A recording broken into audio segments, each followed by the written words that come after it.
Blaming others for your problems is a complete waste of time. When you do that, you don't learn anything. You can't grow and you can't mature.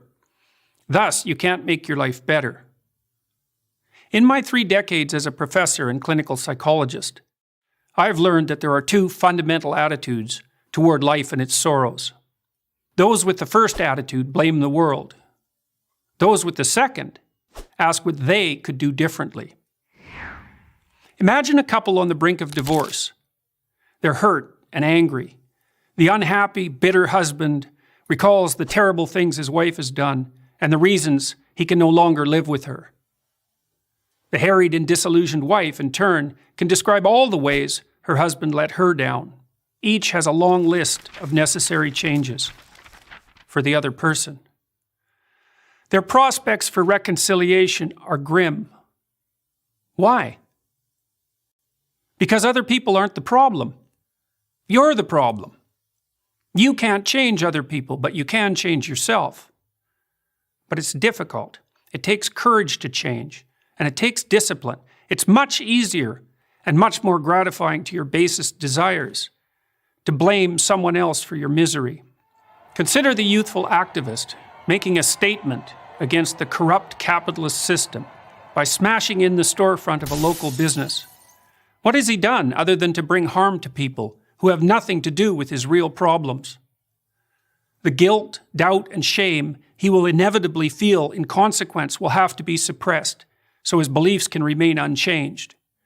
And that suppression will do nothing but foster his anger and alienation. In the play The Cocktail Party by American English poet T.S. Eliot, one of the characters is having a very hard time of it. She speaks of her profound unhappiness to her psychiatrist. She tells him that she hopes her suffering is all her own fault.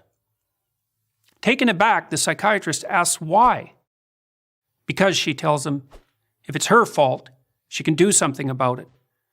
If it's in the nature of the world, however, she's doomed. She can't change everything else. But she could change herself. Now, there are people who seem to be consigned to a terrible fate, but most of us aren't. Most of us have a chance to make our lives better. But how? Start small. Ask yourself a few questions. Have you taken full advantage of the opportunities offered to you? Are you working to your fullest capacity at school or at work? Have you, in other words, set your own house in order? If the answer is no, try this. Stop doing what you know to be wrong. Stop today. Don't waste time asking how you know that what you're doing is wrong. Inopportune questioning can confuse without enlightening and deflect you from action. You can know something is right or wrong without knowing why. Start paying attention. Do you procrastinate, show up late, spend money you don't have, and drink more than you should? It's not a matter of accepting some externally imposed morality. It's a dialogue with your own conscience. What are you doing that's wrong from your own perspective? What could you put right now? Get to work on time. Stop interrupting people. Make peace with your siblings and your parents. Diligently utilize everything you already have at hand. If you do those things, your life will improve.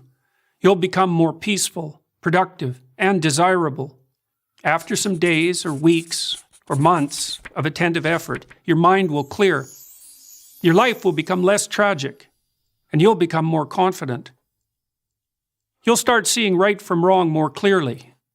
The path in front of you will shine more brightly. You'll stop getting in your own way. Instead of bringing trouble to yourself, your family, and your society, you'll be a positive and reliable force. Your life will still be difficult. You'll still suffer. That's the price of being alive.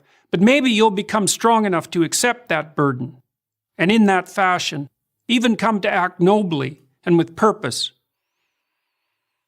The proper way to fix the world isn't to fix the world. There's no reason to assume that you're even up to such a task, but you can fix yourself. You'll do no one any harm by doing so.